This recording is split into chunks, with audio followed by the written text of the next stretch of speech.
Hello, it's John Heaton, and today I'm going to choose a few of my favourite cover versions from my collection anyway, and then pick 5 which I don't think make the mark. I'm not going to include Beatles cover versions because I think I did a separate video on ranking the Beatles cover versions, and I put Twist and Shout top, so I'm not going to include those. And I put this list together, and inevitably as I was putting it together I was thinking of more, so I changed the list a couple of times, and then there was still stuff which didn't make the list, which I'm going to mention quickly. For example, the Rolling Stones' Love in Vain, a song originally written by Robert Johnson in the 30s, but they changed it quite a bit and they made a very impressive version of it. So that was bubbling under.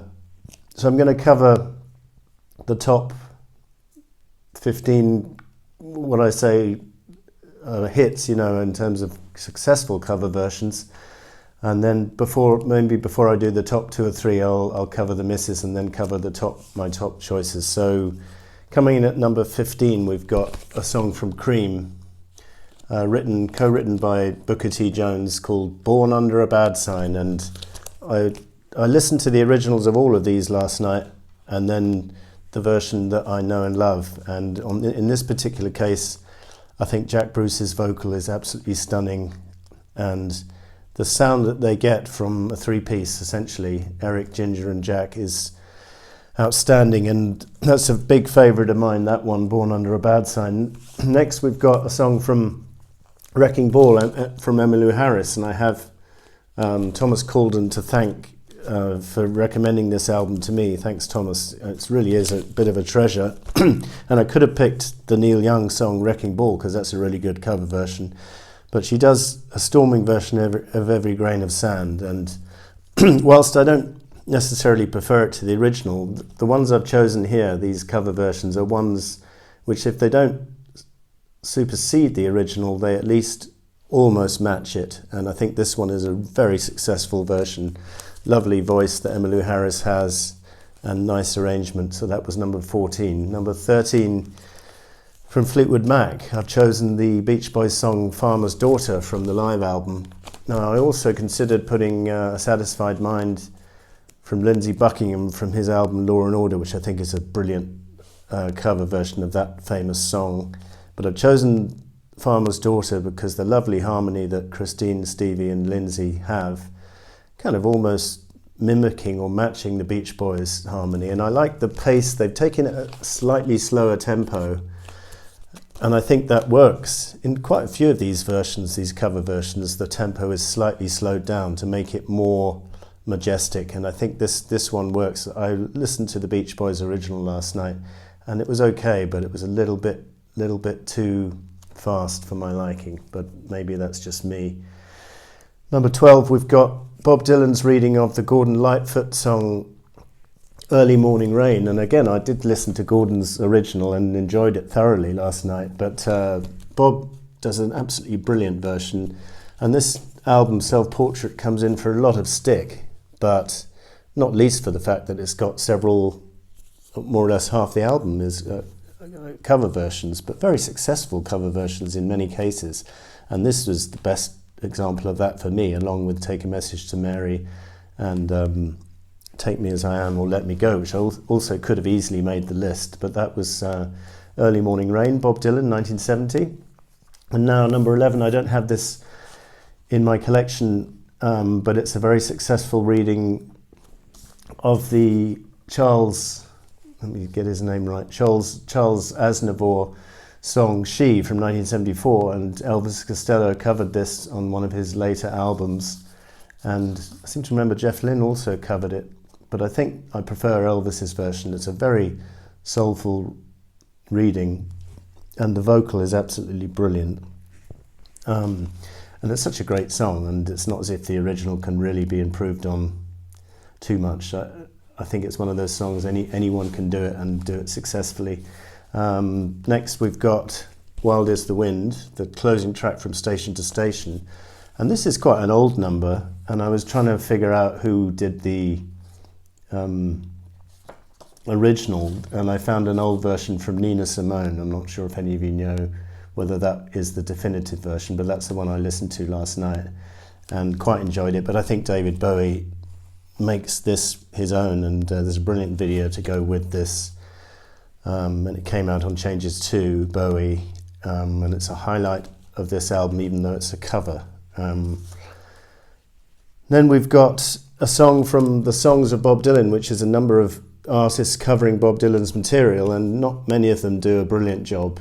But Eric Clapton's reading of Knocking on Heaven's Door, I think, is sensational and actually improves on the original for me, and it was good enough to make his timepieces greatest hits. Eric Clapton's done several pretty damn good cover versions over the years. Cocaine, the J.J. Cale song, the song Promises, to name but two. But this one is highly successful. I know and I Shot the Sheriff is obviously a cover of Bob Marley's song, and Eric says he wasn't too happy with the arrangement. I wonder if he was happy with his reading of Knocking on Heaven's Door. Probably a little bit more successful in terms of capturing the reggae sound, but if you haven't heard that, check that one out. Number 8, well, I covered this album the other day, and this is John Lennon and Harry, or is it just John, just doing the arrangement, the backing arrangement, the strings for Many Rivers to Cross. And this is another one where they've slowed the tempo down from the Jimmy Cliff original, which I listened to last night, which is from 1969, which is pretty majestic as well. But this one is even more majestic and actually made quite harrowing by the fact that Carey's lost his voice. But I think that, as I said in my previous review, I think that enhances the intensity of the message and the song. Now we've got a song from George Harrison from his Brainwashed posthumous album, and it's the Between the Devil and the Deep Blue Sea, which is an old number. And I was trying to look up who did this one. Harold Arlen and Ted Koehler wrote it, and there was a version of this by Ella Fitzgerald, which I listened to, and it was quite enjoyable. But I think George does a brilliant version and actually slightly updates the sound and makes it even more catchy and really laid back band feel, but very successful. I think I love it to bits. It's actually one of my favourite tracks on that album. What have we got next? The Randy Newman song Sail Away, which could have been the title track of this, but I guess as it wasn't his song, he didn't name the album after it, and Randy Newman did name his album Sail Away from 1972 after this song. But I was listening to Randy's version last night, and there's a couple of versions available on the remastered CD, and one of them is missing drums altogether, and the other one's got some very weird drum rolls on it, and I just think it wasn't very well thought through as an arrangement. And I hate to say that, because normally I do defend the original till the cows come home, but in this case I will say that Harry Nilsson does this song complete justice and actually takes it to another level. And I just love the words. In America, you get food to eat, you don't have to go through the jungle and scuff up your feet. You just sit around and talk about Jesus and drink wine all day. It's great to be an American. Wonderful song. Number 5, we've got Art Garfunkel's superb reading of the Stevie Wonder song, I Believe When I Fall in Love With You It'll Be Forever. Now, this was on Talking Book, and I was listening to Stevie's original, and it's pretty sensational. Maybe goes on a little bit too long with the ad-libbing at the end. Art Garfunkel slows it down a tad and sings it wonderfully. It suits his voice like a glove, and he sings it in a very heartfelt fashion, and it's a very moving opener to the album. I'm not sure if it was Richard Perry who chose the material for this Breakaway album, but there's a couple of other songs, cover songs on here, like Breakaway, the title track, which could have made my list. But number 4, and I don't have this, I was looking for my CD. It's a compilation of people doing Elton John songs called 2 Rooms at the End of the World, and came out in 1990, I think it was. And the song I've chosen is Sacrifice from Sinead O'Connor. And I was listening to Elton's original last night, and it's quite nice, but it's got this quite annoying kind of click drum track. and slightly fussy instrumentation, and Sinead O'Connor just simplifies it completely and just has a kind of solo piano, ghostly piano, with her heavenly vocal, and she just brings out the sheer magic in the melody. It's an absolutely wonderful version, and there's actually a video of her doing it on YouTube. This is sensational, and by quite a distance the best song on that Two Rooms at the End of the World album, for me anyway. Number 3 on the list, we've got the old blues song written by Charles Seeger and Willie Bruni, Key to the Highway, which is on this Layla album. And this is possibly my best. I mean, I know blues tracks, some people say they sound all the same, but I think this is possibly my favourite blues track of all time. The way it comes in, apparently the tapes were not rolling, and then someone said, we better start recording this.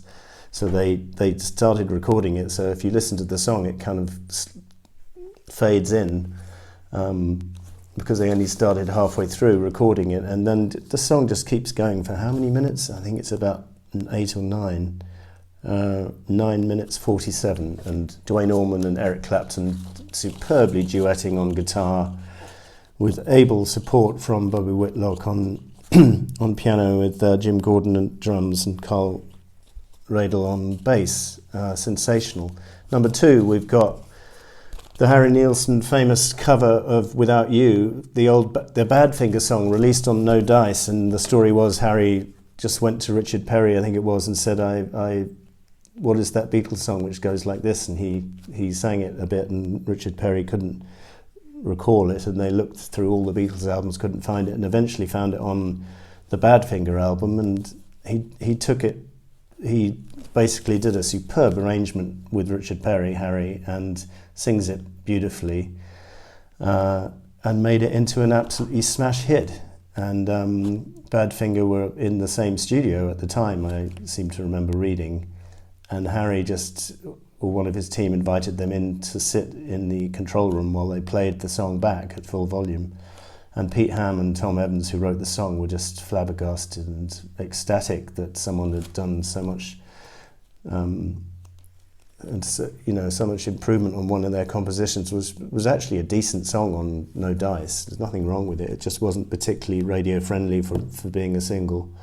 And that is a stupendous cover. I absolutely love it. And then number 1, and I was looking for this CD single because I did have it in my collection and I couldn't find it. I don't know what has happened to it, but I'm going to choose another song from Sinead O'Connor. It's her famous hit, Nothing Compares to You. Going to put it all the way at number 1, and it's an old Prince song from 1984, which didn't do much, and I was listening to his original. It really doesn't move you at all, but again, Sinead O'Connor simplifies the instrumentation and just does an absolutely stunning vocal, brings out the melody more, and it's a deserved number 1 in my opinion. Again, this is all just my opinion, as we said. And sorry, I was going to cover the misses before I covered the top 2 there, but the 5 misses I've chosen are Going to a Go-Go from Rolling Stones. They did it live on the Still Life album, and it's a pretty good song from Smokey Robinson and the Miracles, but the Stones do a kind of lackluster version and it gets boring after about 30 seconds. I never was into that live album. High Heel Sneakers from Unplugged.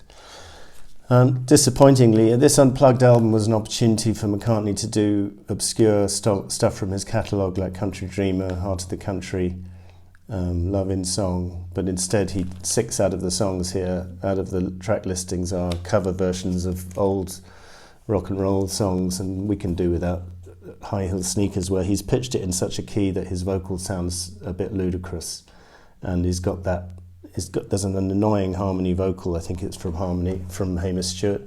Just doesn't do anything for me, and I listened to it again last night just to see whether I was being a bit harsh on it, but I could hardly make it through the whole recording.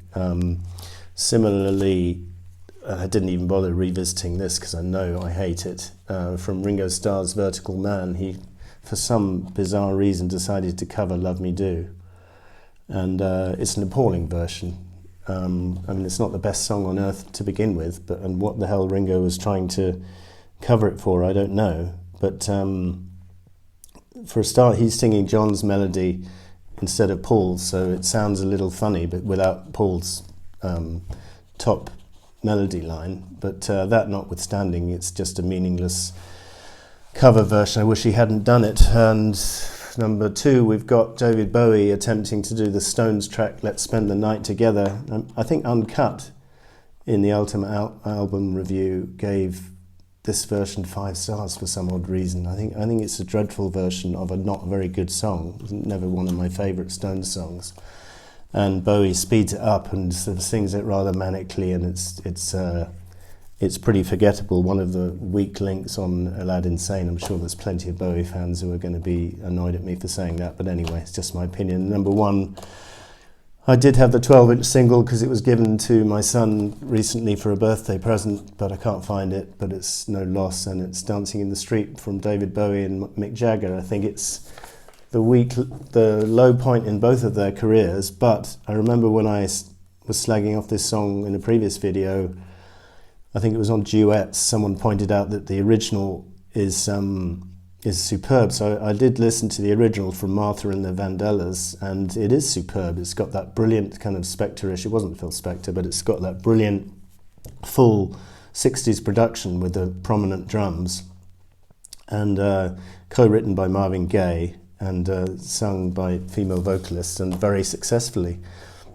Just wasn't suited to David Bowie and Mick Jagger. And also, if you think about it, it was a song done for Live Aid and Dancing in the Street. I don't think there's very much appropriate about the situation in Ethiopia to warrant anyone dancing in the street, so that's a little bit bizarre. I'm sure it wasn't intentional, but a little bit unfortunate that. So this is my list of top 15 or some of my favourite cover versions, and 5 not so successful cover versions. You're fully entitled to totally disagree with me if you like, or agree with some of it or all of it, but thank you for watching. We'll see you next time.